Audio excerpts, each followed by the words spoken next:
On my first night in Wandsworth, I also had a medical.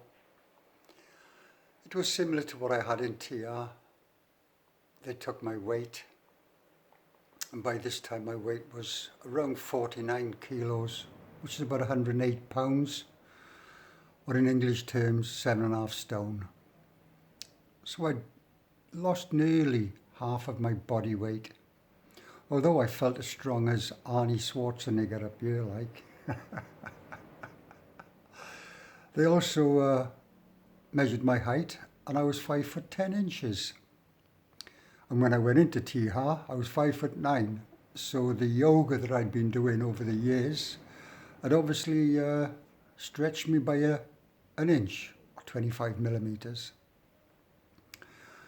They took me blood pressure and checked a couple of other things and whatever. And when I was finished, I said to this doctor woman, I said, "Oh, thank you very much, madam."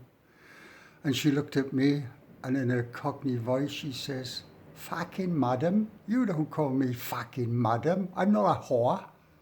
I'm a fucking doctor."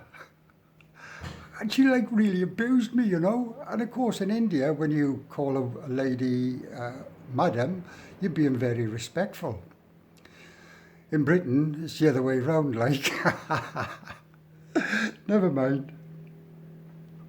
Also that night, of course, for the first time in years, I slept in a bed. I had blankets and a pillow. And although I didn't sleep much, it was nice just lying in a proper bed. These little things, these minor things that nobody considers, you know, you go to bed at night, that's it. Even now, I still appreciate my bed, like. I was due to have a parole on the 31st of March 2008.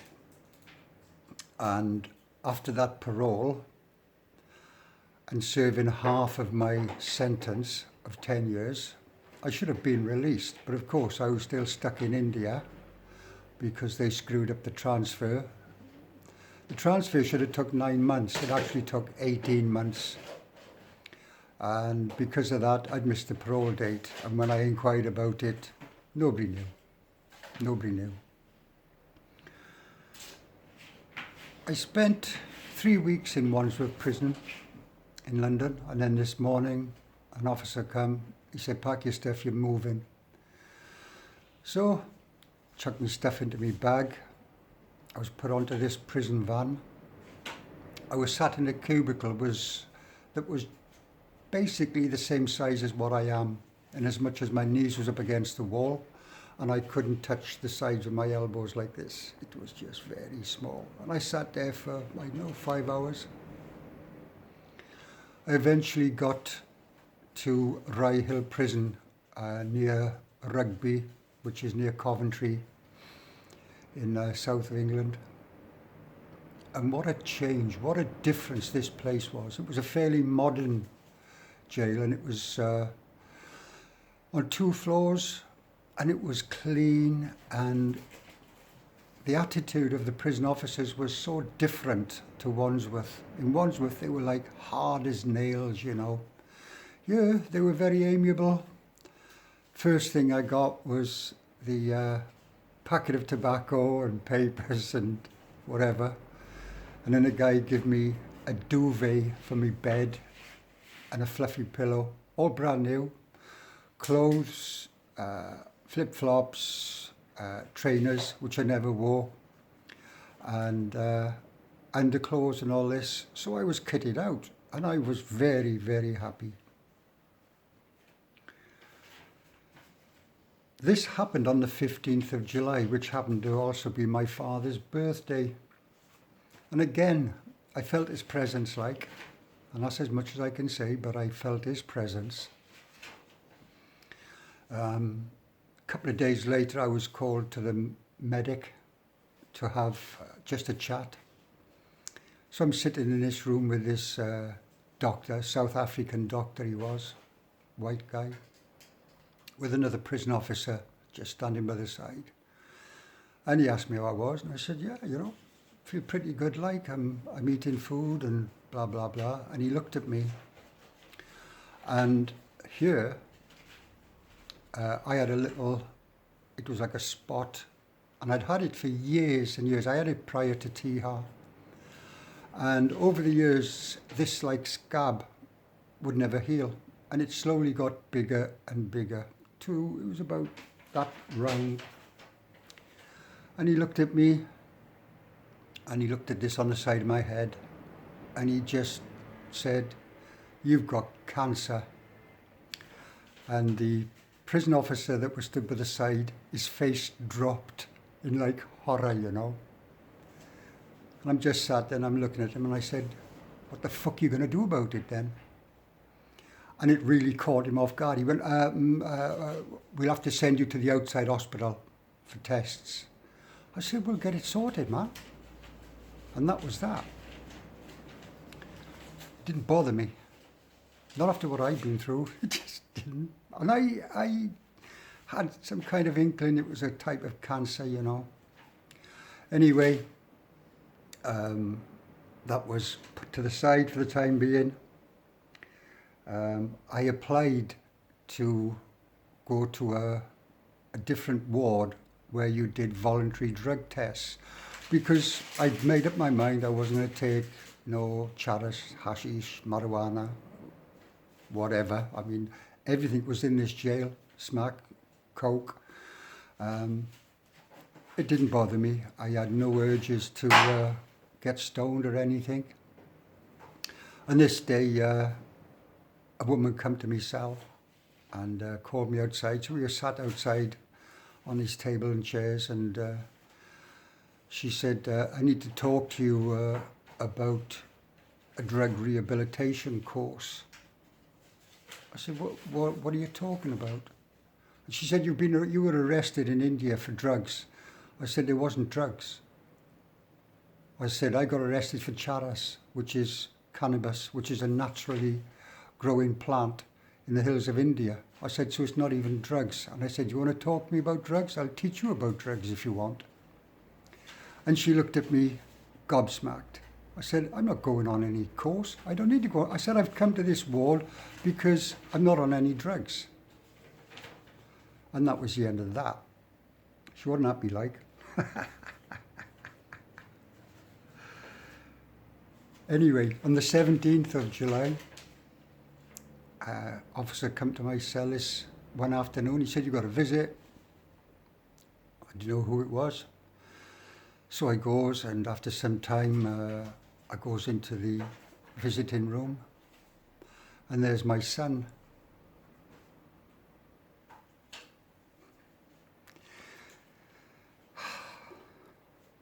It was lovely. He drove straight from Yorkshire. You know, it was a few hours drive. He come straight from work, still in his overalls. And I thought, Christ, John, you're big. He was taller than me by now. And I can't say no more.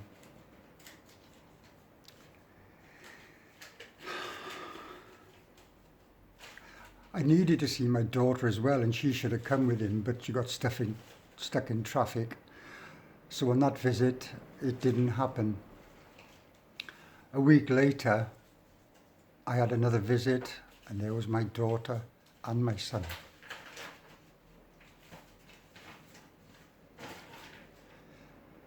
Words cannot express how I felt. It was lovely. Yeah.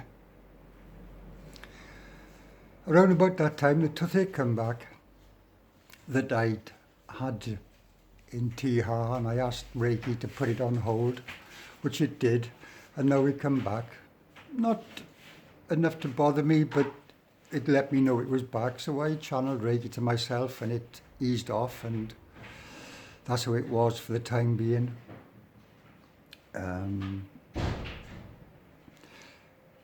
In the August, I was taken to the outside hospital, Royal Infirmary or some kind of big hospital in Warwick, I think it was. And I'm walking through this hospital, cuffed up, with two prison officers, and the looks I was getting off people, you'd think I was like a mass murderer. I was laughing, I was smiling, you know, it didn't bother me in the least, like. And I sees a doctor and he examines this and he says, we have to take a biopsy of this and get it checked out. I said, okay. So they did this biopsy on it, and that was that. And at some point I would have to go back again.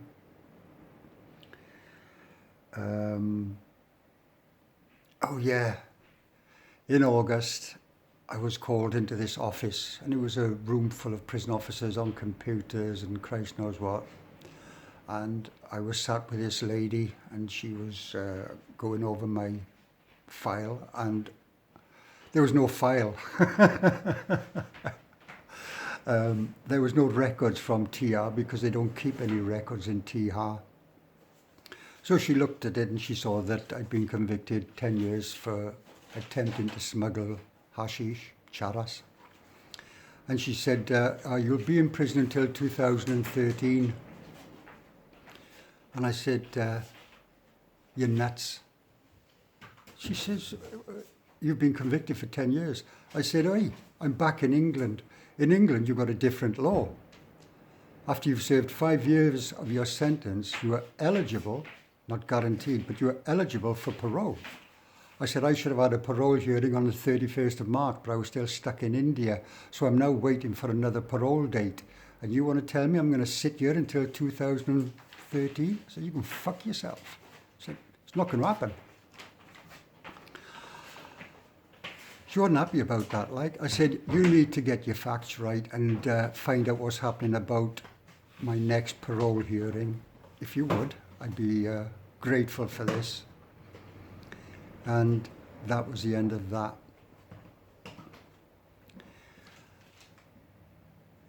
As the weeks were going on, the toothache was getting worse and worse.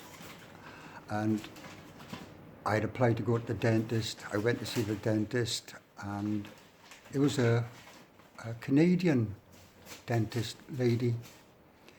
And she had a look and she said, oh, you've got an abscess in it, and we can't do anything until the abscess is gone.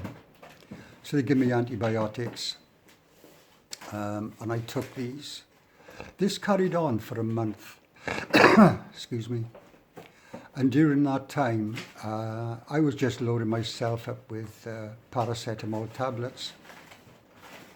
And it got so bad that over a 2-day period, I took close on 40 tablets within 24 hours. And late at night, it was about 9:30, 10 o'clock, the cell door opened. I'm with this other English guy at the time, John, lovely guy. And they opened the door and they called me, so I went. And outside there was a ring of police officers and this guy dressed in civilian clothes. He was some kind of doctor. And he said, we've come to take you to the outside hospital. I said, what for? And he said, you have to have your stomach pumped because you've took all these tablets. I said, I'm not going to outside hospital. I said, I don't need to go to an outside hospital. I said, I need you to get this fucking tooth out of my head so I can get on with my life. I said, it's driving me insane and nobody is listening to me. Nobody. I said, I need something to stop the pain. And I said, I'm not going. And of course, they couldn't make me go. And that night, the little keyhole thing opened up and something was chucked through there, and it was garlic cloves. And it was a prison officer the other side, and it was a woman. And she said, look, put this on your tooth. She said, this will help. I did, and it helped. Didn't stop it, but it was manageable, you know. This carried on, like I said, for well over a month. And I went back to the dentist. She gave me injections, but the injections couldn't reach the nerve that was giving me the pain. So she had to buy, or the jail had to buy a special needle. She said, it's going to cost the jail £100. I said, I don't care. I said, it's not my money. I said, just get this tooth out. It went on for another week. I went back and eventually she got it yanked out, and that was the end of that. But when I said in Tihar that the toothache came on like a hurricane, it was, God, the pain was unbelievable, and it was unrelenting. Unrelenting, like I say, every 2 hours I was taking painkillers to try and ease it. But anyway, it passed, and that was that.